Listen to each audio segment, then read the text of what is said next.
Yeah, I do. All right, Randy. I believe it. Okay. I call to order this regular meeting of the Planning and Zoning Commission of the City of Navasota for December 11th, 2025 at 6:04 p.m. If you would, please rise for an invocation and a pledge. Heavenly Father, we come to you this evening to welcome another development to this wonderful city of ours. We ask that you bless everybody involved in this. You continue to bless Navasota, and we thank you for that. We're into the holiday season, and we ask that you bless all of us through this most busy time of the year. And we thank you and hope that 2025 will end on a bang, a good one, and 2026 will start with an even better bang. We ask all this through your name, Jesus Christ. Amen. Amen. Where'd you hide the flag? It's right there. There it is. I pledge allegiance to the flag of the United States of America And to the republic for which it stands, one nation, under God, indivisible, with liberty and justice for all. Remarks of visitors. Do we have anybody registered for this evening? No, sir. Then we will move on to agenda item number 4, consideration and possible action on a replat application submitted by German Nino Tovar for the purpose of combining 2 lots into one to develop a single dwelling. The property affected is located at 1108 Gray Street, Navasota, Grimes County, Texas, 77868. Legally described as West End Place, Block 1, Lot 8, East 45 feet, all of 9.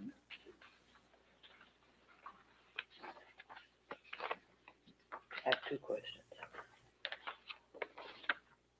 So, number 1, what does all of 9 mean? Mm-hmm. And then number 2 question is, I drove by the property.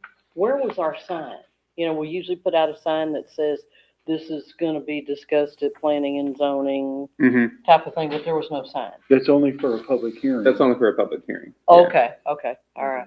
Okay, yeah, because I was looking for the sign to be sure I had the right property. Yeah, no, that's only for public hearings for zoning variances, Okay. subdivision variances, sign variances, and sometimes replats if it's in areas where it requires a public hearing because it's single-family zoning. Oh, But in this area, it's B1 zoning, and so there is no public hearing requirement. Okay. And yeah, and as I drove through there, I'm thinking, this is B1? Mm-hmm. I was real surprised by that. Yep. Yeah, because it looks more R. Yeah, it's been that way since 2010 when the future land use map got Yeah. adopted. Okay, all right, yeah, because there was more residential around there than there was business. Mm-hmm. So I thought that was interesting that it was B1. Okay, those are my questions. What does all of 9 mean again? Yeah, so all of 9 is the legal description. West End Place. At some point in sometime in history, that subdivision was platted, and so this particular property, the owner, he owns the east half, 45 feet of Lot 8, and then Okay. all of Lot 9. Okay. And so if you look at the replat, I know it's kind of hard to see in the packet, but you can see in the survey, it shows here 45 feet is the residual of 8, and then Lot 9 is 64.83. Okay. And so one can assume that probably all of the lots in this subdivision are all likely 64 and some change. Okay. But they just own the east half of 8, and here's the other east half of the other 8. But this is what they own, and so they're combining the east half of 8 with a full lot of 9 Okay. to end with a 113-foot wide lot to build a single-family home. Okay. All right.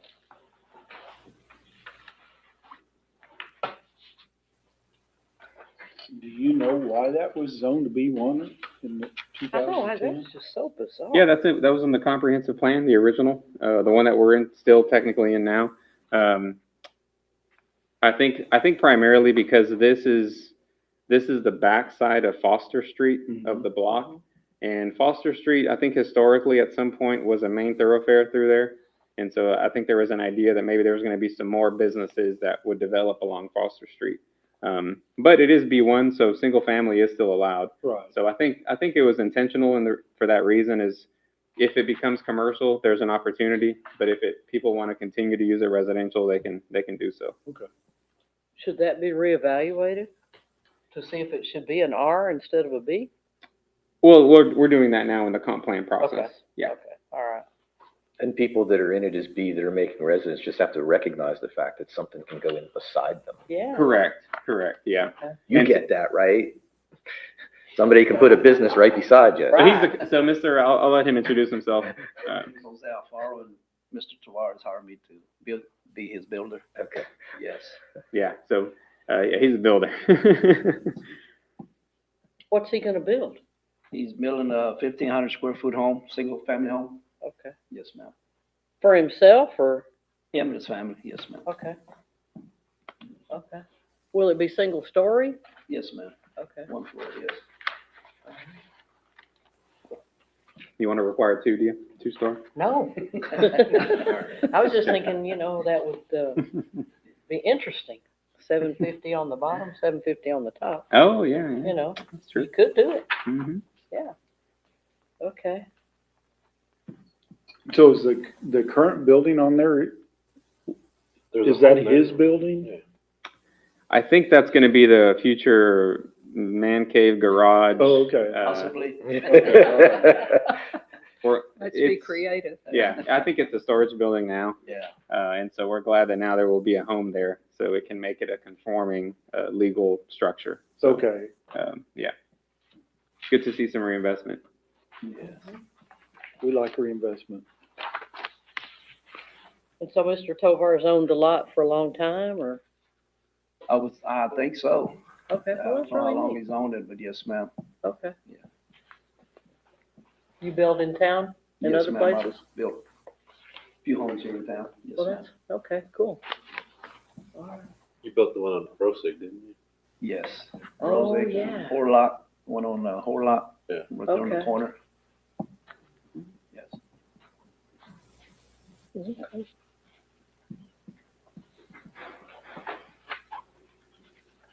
Well, that's kind of a nice sized lot now, Mm-hmm. I think it's quite nice. And when I drove by it, it's pretty. It's pretty over there. There's trees, it's just a nice little area. And, yeah, It'll look even nicer with this new home there. absolutely, that's right. Yes, ma'am. Mhm. It's gonna be a brick home or Yes. Okay. Yeah, it will. four-sided brick? Yes. Okay. All the way around.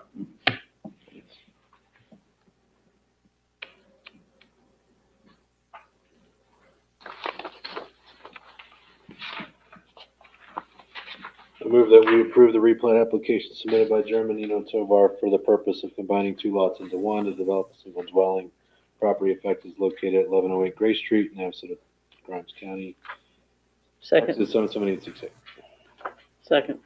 Have a motion in a second to approve the replat. Any further discussion? All in favor signify by stating aye. Aye. Seeing no opposition, the motion carries. And that'll bring us to agenda item number Thanks, sir. 5. Thank you. Thank you. Thank you very much. Thank you. Consideration and possible action on a preliminary plat application submitted by East Loop Real Estate LLC for the purpose of developing a 220 lot residential subdivision, Stone Ridge Phase 2. The property affected is located near Boulder Drive and Emerald Drive, adjacent to the Stone Ridge subdivision in Navasota, Grimes County, Texas, 77868. Legally described as a A0002 D. Arnold Tract 17, acres 73.21, parcel 8-1. Mr. Chairman, Planning and Zoning Commission, a brief background. The proposed or affected area was rezoned early this year in actually February, where a PUD zoning district was approved, laying out the standards and a general concept plan outlining the land uses for the area. Since then, staff has been working closely with the developer to present to you the preliminary plat that you see before you tonight. Actually, you got it last night at about 9:43, the final version. And so Before you is something that has been reviewed now. It has met all of the requirements, at least per applicable subdivision standards and the approved PUD. There is one caveat on our recommendation. We are recommending approval contingent upon TxDOT approval of any LaSalle Business 6 roadway improvements. This is just one area that was discussed extensively during the zoning process as to what would happen on LaSalle if there's going to be a left-hand turn lane. TxDOT has expressed to the developers that they do want to see something. TxDOT, there's going to be a few rounds of what is going to be best for that area. And so in order to allow this to continue moving forward, we're recommending the prelim plat approval. And of course, following that, we'll get into the full nuts and bolts construction plan review. But this allows the developer to move forward on that next phase as things are working in the background with TxDOT. Ultimately, it's TxDOT's right-of-way. They have full jurisdiction over it. And so it could mean full left-hand turn lane all the way down, a certain area. It could mean decel lanes. It's kind of still up in the air right now. And so outside of that, everything else that staff has requested has been corrected. And Mr. Walton, Derek is here with Continental Homes, D.R. Horton, if y'all have any questions about what's presented tonight. I did just want to briefly highlight the updated preliminary plat that we sent last night in comparison to the original packet. The main differences primarily, at least the ones that are visible to someone that doesn't have a magnifying glass, Right. is the cluster mailboxes were added. We just really wanted to have that location ironed out and shown the layout meeting the standards, as well as the walking trails that were also a discussion during the PUD process. And so both of those items were addressed. In your packet tonight, you do have an updated drainage sheet. I know that's also a little hard to see. There was one major thing missing, which was a 50-year event, and that's now also included in your packet tonight. But outside of that, all of the other corrections and comments we asked for have been addressed. And again, I'll open it up to Derek if he has any other comments or questions. Mr. Chairman, may I have the floor to read a prepared statement? Sure. I will preface this by saying that this is entirely my personal view and does not in any way reflect any view from any member of this commission. On December 11th of 2024, this commission recommended to City Council to not approve a PUD for Phase 2 at Stone Ridge.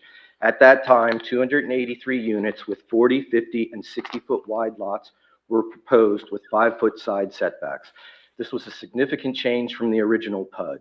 We listened to concerned residents in the existing Stone Ridge neighborhood, and we had similar concerns as them. Primarily, we denied the application due to the number of small lots, 245 out of the 283. Commissioner Hancock, at the close of the meeting, let the developer know that we were not opposed to the development, just to the proposal as presented. She invited the developer to bring back something different addressing our concerns. Unfortunately, that's not the way it works. Once we make a recommendation, it goes to City Council. On January 13th of 2025, City Council heard the developer propose a modified version of the PUD we saw in December, this time with 235 units and increased green space from 21.45 to 21.9 acres. Council's members Fultz and Harris raised similar concerns to what we had at the December meeting: lot sizes, side setbacks, and congruency with the existing 72 homes. Council went into a 30-minute closed session and returned to postpone the vote on this to the January 27 meeting. On January 27, the mayor postponed the vote again to the February 10 meeting. At that meeting, the developer presented yet another version of the proposal, this time with 220 units, 180 at 55 feet and 40 at 60 foot, all with 7.5-foot setbacks. Councilman Gessner asked that since significant changes had been made, should this proposal come back to P&Z, just as Commissioner Hancock had suggested back in December. Legal counsel said no. Again, unfortunately, this is the way it works. Once P&Z recommends against a zoning amendment, council must either side with us or override us with a 3/4 vote. If they side with us, the rezoning cannot be considered for another 12 months. So what's my point here? It's my opinion that council members Fultz and Harris' hesitation on January 13th jeopardized the three-quarter override, and therefore the vote was postponed. This provided time for the reworking of the PUD until it became acceptable by council members and a three-quarter override vote was attainable. This kept the project viable rather than forcing the developer to wait for 12 months had the override not succeeded. In no way am I suggesting that anything improper was done. On the contrary, currently this is the system we have in place, and for the most part it seems to serve us well. The issue I have is that the PUD that City Council approved on February 10 was never in front of the Planning and Zoning Commission. The standards of this PUD, as they were approved by City Council, were never reviewed by P&Z, but were decided by City Council and City staff in conjunction with the developer without our continued involvement after we rejected the initial proposal. To me, this is an inherent flaw. If the purpose of our Planning and Zoning Commission is to guide the community's orderly growth by advising our local government such that development aligns with public welfare and the community's comprehensive plan, how can we do this when we are not allowed to participate in the process after the first round? Once we vote against an application, we no longer hold sway as a commission, but are resigned to our 3 minutes at City Council meetings and espousing our personal opinions like all citizens. In this circumstance, I believe that this is a much better plan than was originally presented to P&Z. Increasing the lot size and reducing the total number of units by 22% is a vast improvement over what was originally presented. And it was for these exact reasons we denied the application in the first place. By removing P&Z from the process and placing it entirely in the hands of city officials is not the way I want to see things done in Navasota. Perhaps this is something that can be revised in the coming reviews of ordinances. Thank you for the time. I have a question regarding the update last night.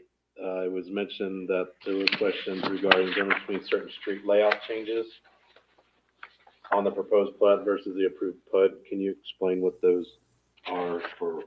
Yeah, what sure. the concerns are? Derek, do you want to highlight those? This was And I'm assuming the changes reflect what I have in front of me? Yeah. Yes. Okay, Yes. so can you just kind of, So what you have in front of you is the current version? Yeah, the current plat, yes. So the question is, what's the street layout changes on this opposed to what was approved in the PUD concept? The differences are, so where the, let me go.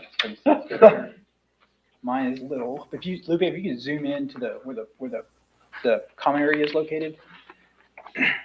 That's common. Yeah, I was thinking maybe I could put them side by side up on the big screen Oh, okay. Yeah, for that works. everybody. So give me 1 second.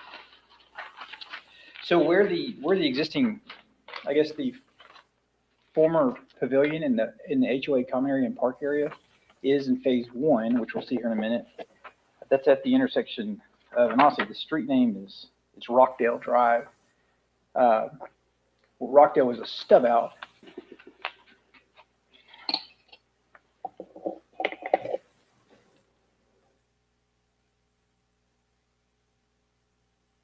If I can get both in one frame. There we go. Which was left the old? Yeah, left is old, Okay. right is new. I think there's a pointer up there, Derek, if you want to use the laser. It's like, so that you hold the button down, I guess? Yes, you hold it down and make sure it's on. Okay. On the side. There you go.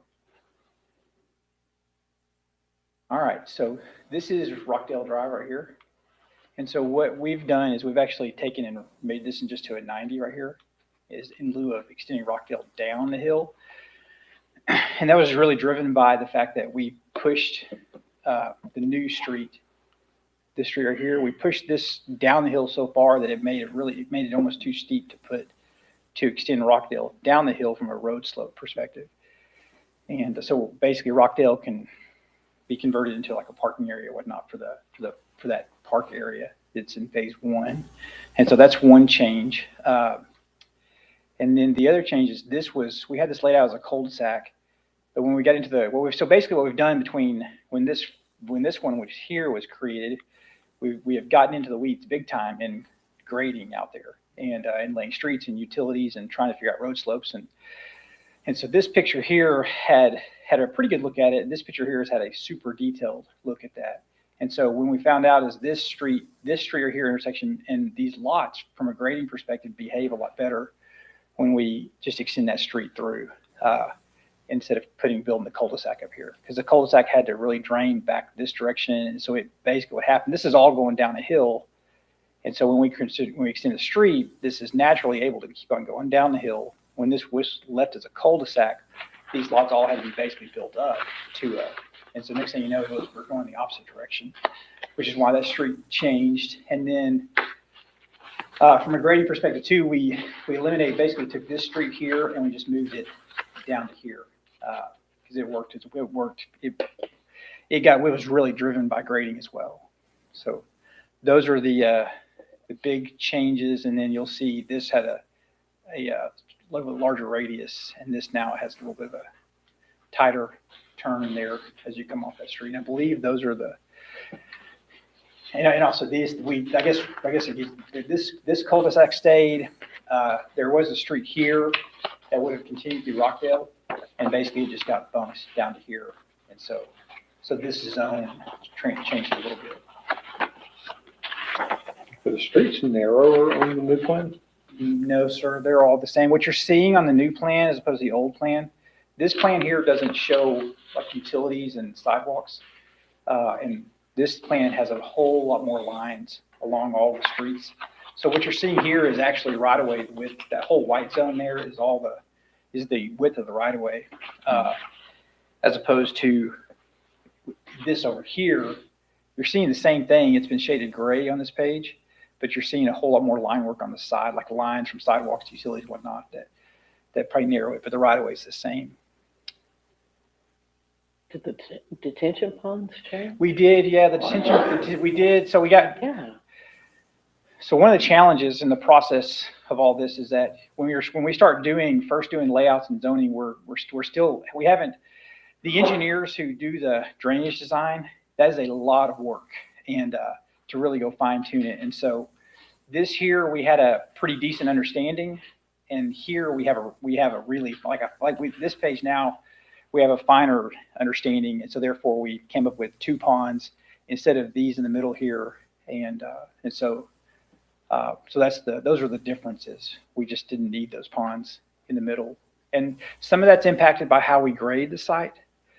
And so there's a lot of information that has, I guess, been processed and understood more from this day right here to this day right here, which is why we're here. What are we at? December, and it was February, so 10 months later. There's been a lot of engineers battling the grade out here. So I drove out there today mm-hmm. and probably drove in areas that I wasn't supposed to. And my car sure told me that. Yeah. And, it made a lot of noise and buzzed and beeped as I was in areas that, didn't really have roads and stuff. And, where's phase 1? I mean, we've already talked about, phase 1 and you were just talking about grading and doing some stuff like that, but I didn't see anything. So So we have not done any work out there yet. Okay. So phase 1. So this is interesting because I think this may be called Stone Ridge 2. Oh, phase 1 is okay, existing, okay, yeah. But, and I followed, I went down all the little streets that I could go down and then went down streets that weren't streets and drove all back up in there. I went all the way down to the railroad tracks. Oh, wow. And, drove it, walked it, all that stuff just to be sure that I had a good understanding of it. And then I noticed another thing on this right-sided document on this cul-de-sac right here. This one right here. No, come down to that one. Now looks like there's not a lot going to be built there. There's a piece of the pie that's missing. So right there, it's green now. So there's not a lot that goes there. I forget, there's 2 things that drive this. One of them is our proximity to the tracks and grading, and the other one is that you're limited by a number of lots for when you have like a dead end cul-de-sac. Okay. Yeah, 30. Okay. All right.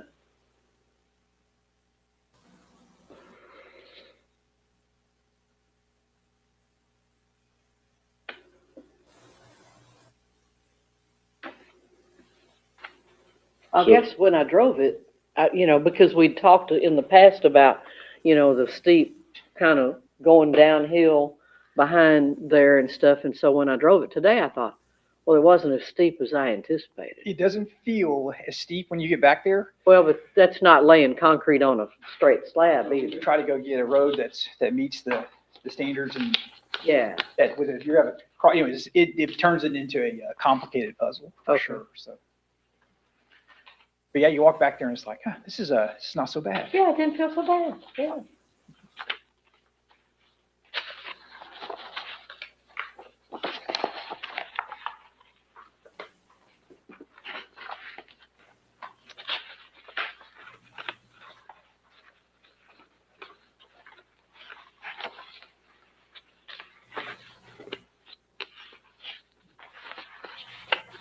So with the elimination of 2 of the detention ponds, Three of them. yeah, I asked Todd, are Well, we okay? the numbers the very first packet that was sent to us last week only had 2 ponds in it. So they've been looking at 2 ponds for a long time.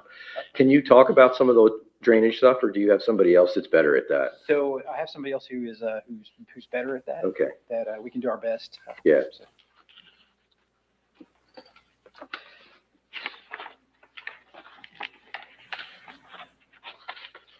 Good evening, Chairman, Commission.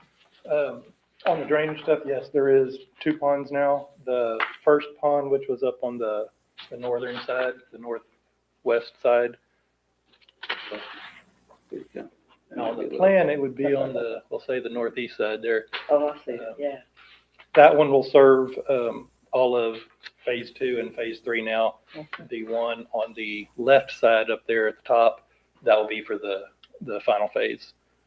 But everything, basically 2/3 of all of this goes either to that pond or goes past it, and that pond is over detained to accommodate the stuff that does go past it. And there's 3 main discharge points. One is up there on the far left corner. That's where the future phase, and you can see that little detention pond up there. Then up in the middle, near the first detention pond, the rectangular-ish one, there's a drainage there. And then on the far left top, there's a corner. That will be straight discharged off towards the tracks. And then that first detention pond there for Phase 1 or Phase 2 and 3, that will over detain for everything else that does not go into it. And then it goes across the railroad tracks through a culvert there.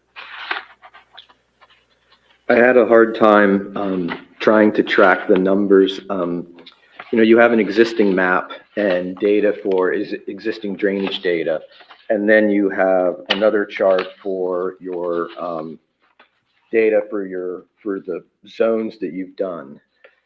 Normally, what we see is the numbers, right? The existing drainage, the detention ponds, and then the controlled flow rate to prove that all the work that's done is not increasing the flow rate.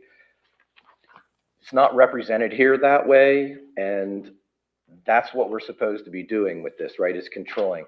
The other thing is I think we're used to seeing these ponds that are made to control outflow into a ditch.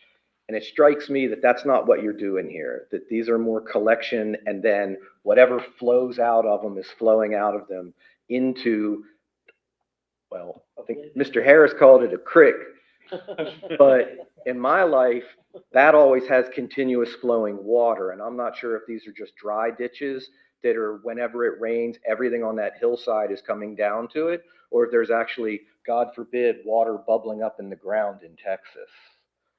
So, And I guess the first comment I will mention there is I was not the drainage engineer for this. That person is not here tonight.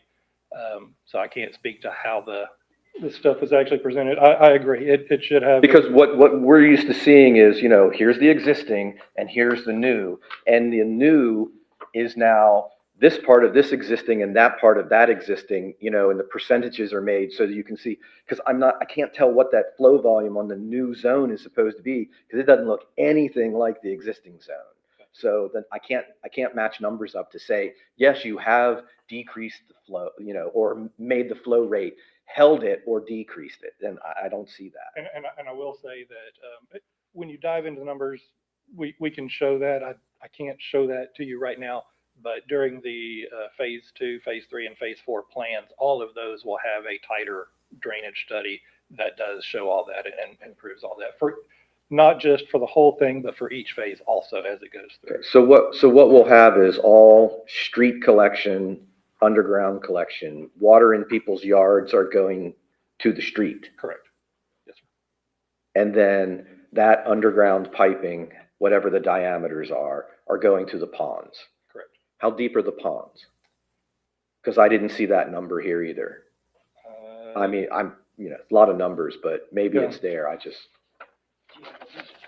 I would have to count up the contours for you. 220 minus 212. Like I said, I did not 10. do the actual drainage myself. 10 feet. And what's the fill volume on a standard, like, 2-year flood? My question becomes how much standing water will be in a pond. If we've got we got a 10-foot pond, that's a big hole, okay? If we have 2 to 3 feet of standing water in there and you've got trails right there and we've got kids down there in flood waters, I don't understand how, then we have to have, the ponds are gonna have to be fenced off and all that sort of stuff. Right. No, the trail should not be in the pond. No, but I mean, And you were a 12-year-old boy. You Sure. I mean, unfortunately, the pipes aren't big enough to start crawling through. yeah. Um, Well, that was another question because I didn't see the diameters, but yeah. No. About the storage in the ponds, how deep they are. They only gather water when it rains.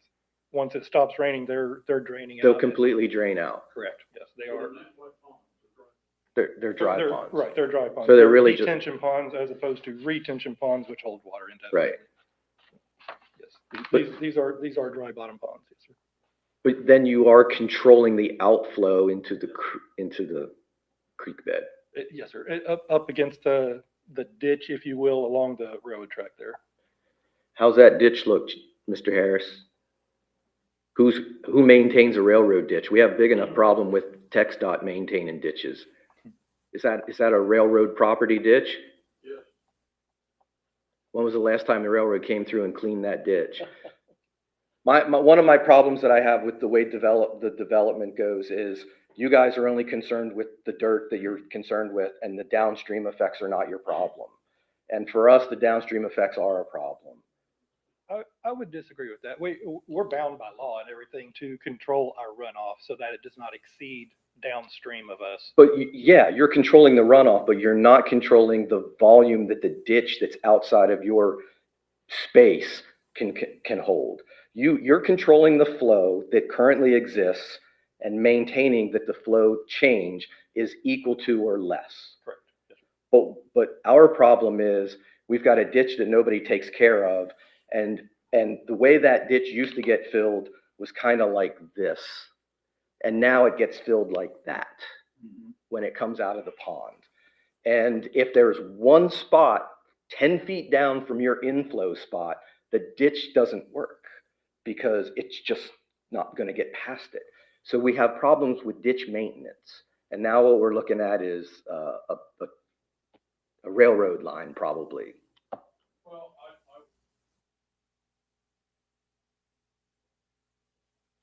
in our master plan, putting together our plat, the crossover pipe.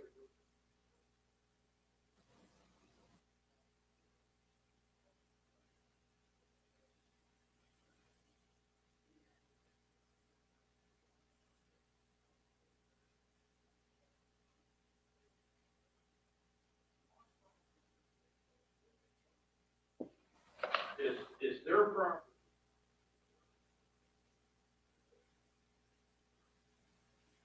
The railroad given permission for every ditch along their.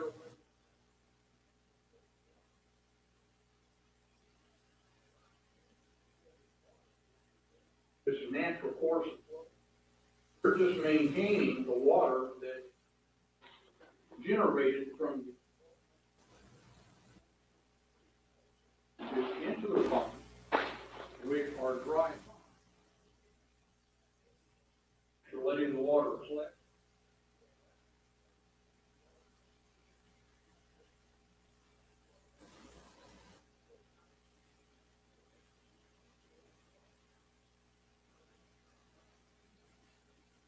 I understand. I understand.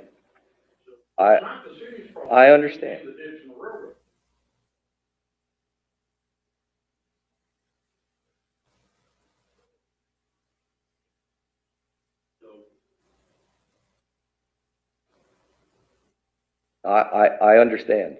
I'm trying to, to have other people understand. Yeah, you're right.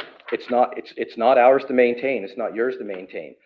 But if it is not maintained, then things upstream of that spot do not function properly. You will not outflow if you can't move the water. And you cannot move the water if the ditch is not functioning.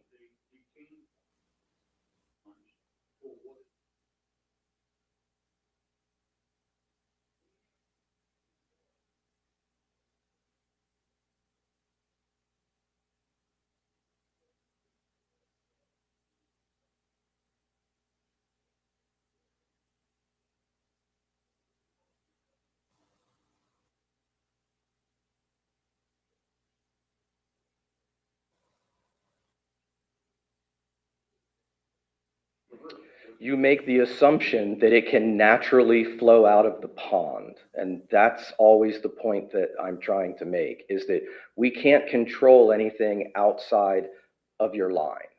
And I just want to make sure that people are paying attention to that. So if we can't, if there's something obstructing the line that's 100 yards down and it starts to back up and the pond continues to fill, fine, because the pond's capable of holding that capacity, but it will no longer drain at the rate that you expect it to drain, which is still fine, because if it's draining slower, it's draining slower. But then we have a safety issue because we don't have a pond that fills and drains. What we have is a pond that fills and can't drain because of some uncontrollable event downstream. That I'm just putting it out there. Yes. I just. Fine. So here, I'll just speak on some real fast. First off, I totally appreciate your concerns, because the reality is we build houses in other neighborhoods, and you'll always tell somebody, hey, if you park your car up against the inlet, that could impact the inlet's capacity. So once again, there's also, when we go design these things, and I have not read the rules of Navasota, but these are all things you'll look into, but there's freeboard, there's extra space and capacity in all of these designs. Yes. So that when there is a anticipated failure, like what you're talking about, there's a solution that, or a backup to that failure, especially on a detention pond. There's a spillways, and also that detention pond will be maintained. And so it's one of those things too, where for us, like, we value that. So we're going to be out here for the next 4 to 5 to 6 years, 7 years selling houses. And we'll be maintaining and controlling that whole zone down there to make sure it functions properly, which means that pond's going to get 4 years plus of age on it, of getting the vegetation grown in, and while we're out there maintaining it and really bearing that burden for the development. And so that's where we get the HOA set up, and next thing you know, it maintains. But once again, it's just one of those things where I tell everybody, no matter where you live, that if you're not paying attention, like, put your head on a swivel, right? If you're not paying attention to your curb inlet, if you're not paying attention to your vegetation in your backyard, your fence line, there's all sorts of things that can become impacts like what you're describing, where next thing you know, the drainage system doesn't work as well as we all would desire it to. And so to me, we each have a responsibility to be out there looking at things, and there are phone calls to make. When you see the railroad have a tree that's fallen down on top of the pipe opening, well, there's a call to the railroad that can be made. You know, there's proactive things to do that just we as citizens, we're looking out for each other to go try to resolve this. Now, on the design side, to me, the design on our engineer and the city's design criteria manual has taken those steps to set us up so that we have a chance to become people who go and manage and maintain and not really go see the problems. And I know that we've had problems because we've been in neighborhoods where there's been problems in this town. And let me tell you what, I do not like to be part of a drainage problem. Like, that's not something I want to go have on my watch. And so it's one of those things where me personally, we take that serious and make sure we go build things correct. And we've got a good engineer who's looking out for us and making sure this is done right. So once again, this all gets vetted through the design process. And honestly, I'd love to meet up outside of here and even maybe understand these concerns better, so we can all find ways to even help the city of Navasota in the future be able to not have this as a topic, if that makes sense. I appreciate that. But I totally would catch up, so. I mean, respectfully, I live in a neighborhood full of D.R. Horton homes. Mhm. And the last phase of our neighborhood has had massive drainage issues since they were built. I would tell you that, that's another topic I would love to sit down and meet up with you and chat with. And, Well, I mean, I know those homeowners, I'm an administrator on one of the neighborhood Facebook pages, and I've heard their complaints. I've heard what they felt was a lack of response from D.R. Horton in getting those drainage issues fixed. So I think, that there's some valid concerns with drainage. I understand. And I think if I was to, I mean, I prefer to have the conversation somewhere else, and, but I would totally have coffee with you any day and talk through those concerns, especially if you happen to be the guy who manages the Facebook. So, Well, I'm one of a few, but yes, sir. yeah, well, I appreciate that. But anyways, that's one of those things where here's the reality is that we did not build that neighborhood. We did not build the infrastructure in that neighborhood. We just built the homes in that neighborhood. And we have been going back in and doing a lot of work and a lot of effort and spending a lot of money to allow people to enjoy their homes. And anyways, it's a complicated problem. And differences, which is, once again, we can get in topics on this super flat terre area that they wouldn't build a neighborhood in. This is a little bit different. We have a bunch of hills here. So each one of them has opportunities for drainage, which is where we're going to spend a lot of time watching our grade. This one here, we got a lot of grade. Now, next thing you know, it's going to be managing. It's going to be, how do we go manage it once we get it built? And over there was a little different. But anyways, I understand. We've been out there. We know the pain points, and we'd like to not experience that and have our homeowners experience that over here. So, but I would love to catch up. Well, I do think it's important that, people coming into Navasota and purchasing property like this, that we're watching out for them ahead of time. Absolutely. Yeah. Yes. Yeah. So there's like unique things that you see. I'm all ears. I would love to know, because we're not all knowing, and there's opportunities where we can go do some little things to go make things better. I'm all ears on that. So. I have a question not related to drainage, and I'm going to ask Lupe and Councilman Harris to reflect back on Monday night's city council meeting, and where we were saddled with another $100,000 to Belial Engineering over some issues out at the other development that I think we're all talking about over there. And, so I want to be sure that this whole project, phase 1 to phase 2 to phase 3 to phase 4, is not going to have any of those problems related to, I think it was called gas loops and all sorts of things like that. So how can we ensure that's not going to happen, and the citizens of Navasota aren't going to have to pay for another disaster created by an issue like this? That came up Monday night. It was a mess. Absolutely, yeah. And I think, as Derek mentioned, the city has standards, and the effort is always to meet those standards. And you hire engineers and professionals that can solve those problems. And But we don't need to solve a problem. We need to prevent correct a problem. Prevent the and problem solve. should not occur, period, ever. And that's what we're having to, suck it up and pay a whole lot of money for now. Those problems should never have happened. And so how do we know that, we're not going to have these issues if we're doing it right now, and knowing that the drainage is going to work right, the natural gas is going to work right, all these things are going to work right without us having to go back over it, like our other committee member here is talking about, and the stuff that came up Monday night, that was a mess. And we shouldn't have to bear that burden. It's probably been, 7 years that we've been funneling money out there, monies that those of us that live in town are paying for. It's not on the agenda, but we're looking into impact fees, and I happen to serve on the impact committee, so. Okay. Because that's just a mess. And so how do we stop that or prevent that up front before we go forward with this wonderful new development? Yes, the question would be, do we have water and gas to support 248? And Yes. to connect each phase without having to go back and redo things. Correct, yes, that is something that has been a priority now for a while, ensuring Okay. that you're looking at these projects from a big picture perspective. Uh-huh. And this project, it's actually, I know it's hard to read on these Oh, yeah. pages, but there is a 10-inch water main extension that this developer is required to put in Okay, to loop Stone Ridge to Yes. make sure that there's not a dead end somewhere yes. that's going to need work later on down the road. Yeah. And the only reason the only way we do that is by looking at every project on a case-by-case basis and Okay, having a lot of eyes and a lot of revisions. And, you know, Okay. from February till today, this project has been looked at probably 1,000 different ways. And Okay. you hope that that's enough, right?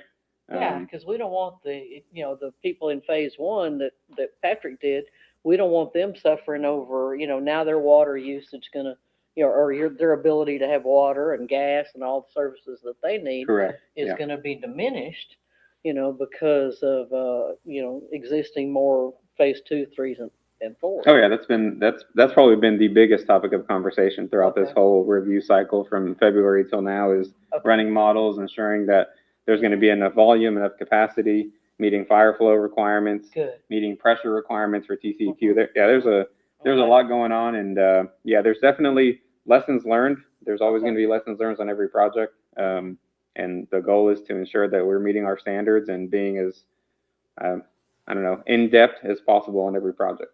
Okay, so we do have standards, because I would assume we had standards back then too. So have those standards changed? They're fairly similar. Okay. I think they're kind of hit the nail on the head again. I don't want to get off topic because some of the things aren't on the agenda, but there are different properties and there are also different developers. True. And everything is a case by case Okay. basis. So Olivia, you said there was a contingency recommended from staff to wait on DOT. correct. So what is do we have a time frame on what we think that will look like? And I know they're kind of their own entity to some degree, maybe in a big degree, but. If staff knew, Derek would be very happy. No, I think, and he could probably provide a little more detail on it, but they've looked at a schematic that an engineer that they've hired presented to them on this is probably that could work. It's a left-hand turn situation, but they're still kind of going back and forth on, is that really necessary? Is it too much? Is it not enough? And so it could probably be months, frankly, before that. A preliminary plat approval is valid for 2 years. And so if that doesn't happen, I know Patrick's probably hoping it doesn't take that long, but there's a little bit of time built in. And, this is a preliminary plat version. The resolution is now, we're getting more clear and more clear after tonight. The construction drawings, that's the next phase. And that's when you really get into the nitty gritty blades of grass type of resolution. And so, yeah, I think that's just going to have to work in the background. The city, we really don't have a say on what happens on LaSalle or what TxDOT's going to require. And so that's the contingency. That's the reason is we don't want to stop the other design elements of this while TxDOT and the developer negotiate on what's best. And what are the minor engineering changes approved by city staff? That's the other contingency y'all are. Yes, that was originally in there. That's not necessary anymore because of that updated plat we sent out. I have the comment list if y'all want to go through it. It's a lot of some minor nuts and bolts, like, hey, make sure that this water line, extends here, and they're minor stuff. We could go over the comments.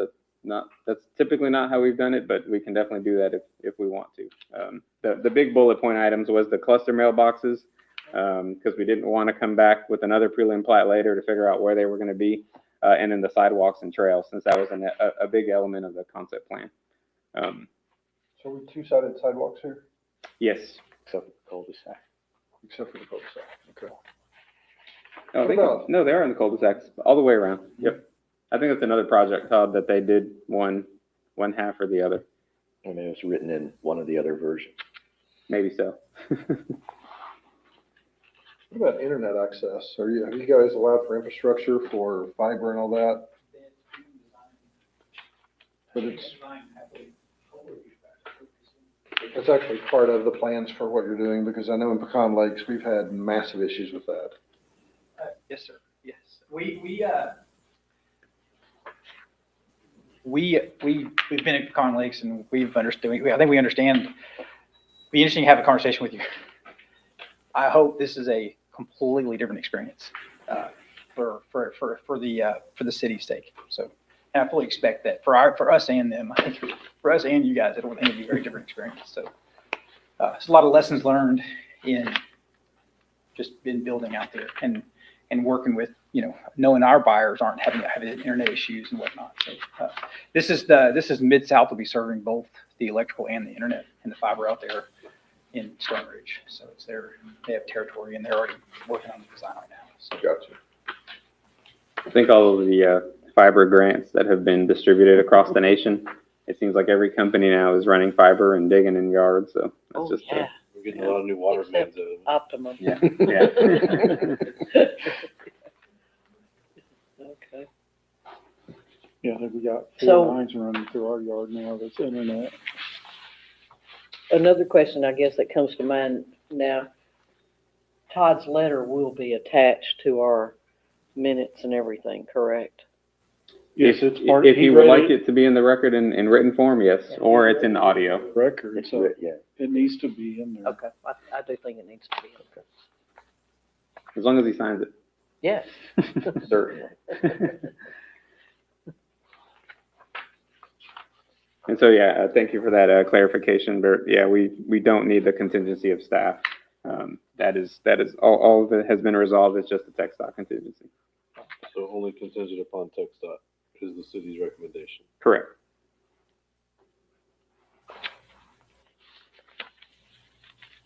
And so TxDOT can really suggest one of several options that they have, and then we would still probably go forward. Yes, yeah. Once text dot approves it, So we Then- really don't care what they approve. right, yeah, they Yeah. could say build us an overpass Exactly, yeah. or, just Uh-huh. restripe it. Okay. It's that far ranging, honestly. we're not too sure. So my question is, there would be no really reason for them to come back for a revised preliminary plat. No, it's basically saying once TxDOT gives them the green light of approval, then they don't have to come back. Because essentially, what would happen is we'd present the same exact plat, Right. because there's nothing going to change inside the property. So, And the city's happy with everything presented as is. correct, yes, sir. So again, being the new guy sitting up here, we approve this preliminary plat. What comes back to us after this? So, yeah, that's a great question, Bert. So, the preliminary plat process is kind of like all right, we've all agreed where the streets are actually going to go now, lot sizes, detention generally, and sidewalks. Green Af- space. Green space, yeah. I mean, what you're looking at is what you're going to see if you fly in a helicopter over here in 15 years, right? The next phase is the full construction drawings. That is where instead of it being 4 or 5 sheets like what you see in your packet tonight, there's 80 sheets per phase of detailed construction drawings. The way our current ordinance is written, those construction drawings are submitted to staff. Staff reviews them in coordination with our third-party engineer to make sure we check all of the nuts and bolts now, all those boxes. And then pre-construction meeting for each phase with staff, with the developer, and they get to building each phase as we go. When the improvements are done, when the roads are done, utilities are done, it comes back to planning and zoning for final plat approval, and that's the legal instrument that gets filed that legally creates the lots. If that's approved by planning and zoning, then it goes to council for acceptance of the public infrastructure. So really, after tonight, you won't theoretically see this again until the final plat for that particular phase is done and the sidewalks and streets and infrastructure is complete. Lighting, all of the, yeah. Any Mhm. landscape needs. Yes, and actually Yeah. on this prelim plat, you can actually see I did. generally the street lights as Yeah, well. I thought it was So cool. it's kind of like you just get more and more detailed as the project progresses. Same thing with the drainage report, I know Todd likes to read those in depth, and those drainage reports for a project like this are probably gonna get very lengthy as well, because all the phases are gonna have them, but at this stage, it's just locking in the layout, and generally checking. That's why the drainage report is a little bit, I guess, preliminary, is because you're just ensuring that, okay, it is possible. And then you're locked in and you engineer it to this, bearing minor little detail changes. I mean, if we have to change a ADA ramp sidewalk from one side of the street to the other, that's minor engineering ADA changes that don't require us to bring it back. But if Derek decides he wants to run a street through and not make it a cul-de-sac, you'll get it again. Please don't do that. There's a gentleman with Randy. his hand raised back there. Randy, Yes, Matthew. Can you come, please come to the, so we can hear you.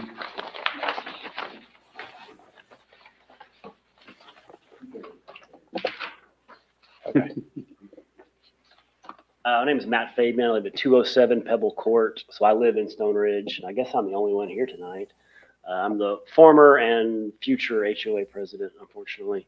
It's on the record now.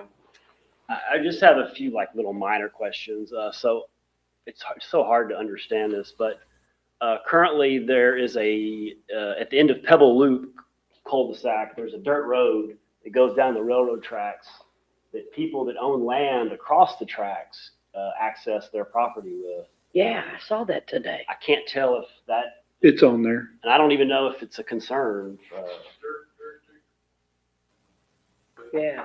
Here, I'll zoom in I did see that. for those that need Oh, to. okay. But that dark, okay. So that- that's getting basically, that tan line right there is Okay. the current little pathway of Oh, that. yes. And then that will be the future pathway, which Is that gonna be like an official road or dirt road?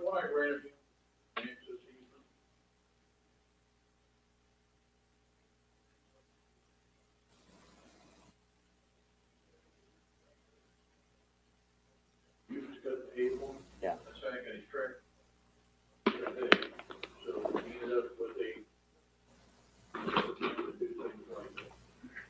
Okay. we're showing right now, go ahead and just take that over the pathway. Prevent its purpose. Another question, I don't know if this is for tonight or a future thing, but playground equipment for children, that kind of stuff. And we'll be doing a landscaping design that will include park improvement. Ground or canopies or trails or all that system, but that won't be in phase one. Green shade. And last question, the previous versions I think we saw, there was a lot of buffer between the existing neighborhood and the additional. That pretty much stays the same. I think I counted 6 homes that would, the new construction would abut right up against. So for instance, in Pebble Loop, there's no longer going to be a cul-de-sac. It's going to be a through road. Those homes there go up to, I think this is Pebble. Yeah. is this, okay. Yeah, this So- is, yeah. So for instance, right here, these people would now have homes all around them. I don't know if that could be changed, minimized, made any better. Yeah, this one, yeah, the only one that changed, Matt, was here. This used to be a cul-de-sac. Yeah, I'm and- sorry, and that's now what, it's a I'm through. sorry, yes, I'm Yeah, talking this, about. yeah, this is Boulder Drive. This was talking always about- through. Yeah, I'm talking about right there. Yeah. Yes.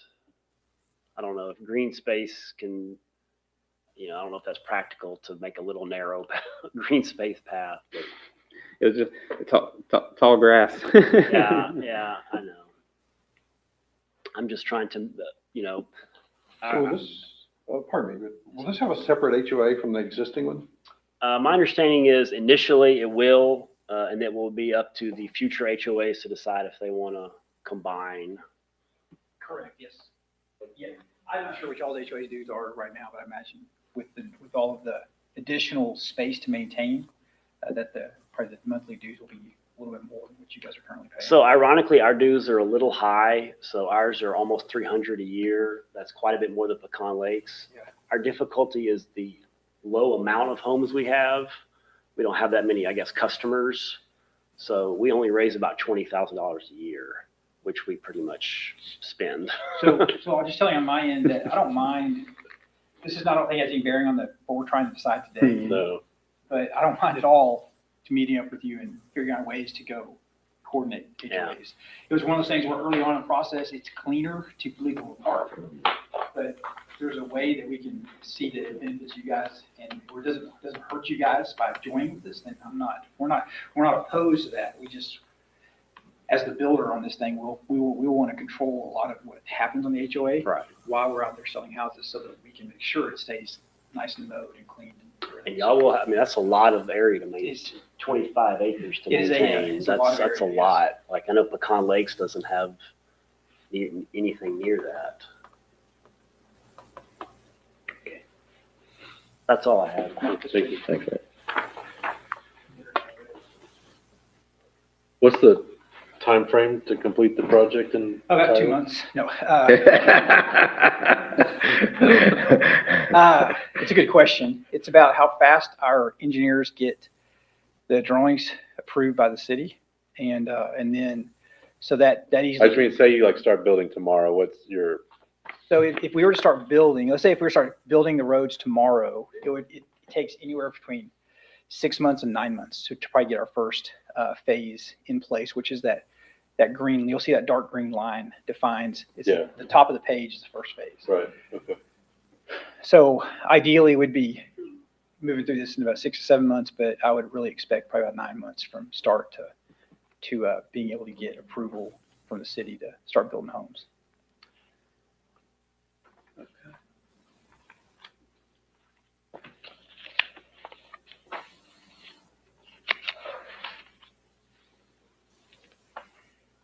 I'll make a motion to approve the action on a preliminary plat application submitted by East Loop Real Estate LLC for the purpose of developing 220 lot residential subdivision, Stone Ridge Phase 2. Property affected located near, Oh, sorry, I was just getting you ready to add this to the end. oh, okay. It's like, whoa, wait a minute. Near Boulder Drive and Emerald Drive, adjacent to the Stone Ridge subdivision in Navasota, Grimes County, Texas, 77868, legally described as A0002, D. Arnold, Tract 17, acres 73.21, par 8-1, contingent upon TxDOT approval of LaSalle Business 6 roadway improvements. If the preliminary plat is disproved or approved conditionally, Oh, no. I don't have to do it's that. I can't see a darn thing here. Yeah, I didn't know had that. surgery, so yeah, I'm just trying to see anything. I thought you just had a late night yesterday. So Well, no. I second. We Sleeping have in a the motion chair. from Commissioner Copeland and a second from Commissioner Barcheck to approve the preliminary plat. Any further discussion? All in favor signify by stating aye. Aye.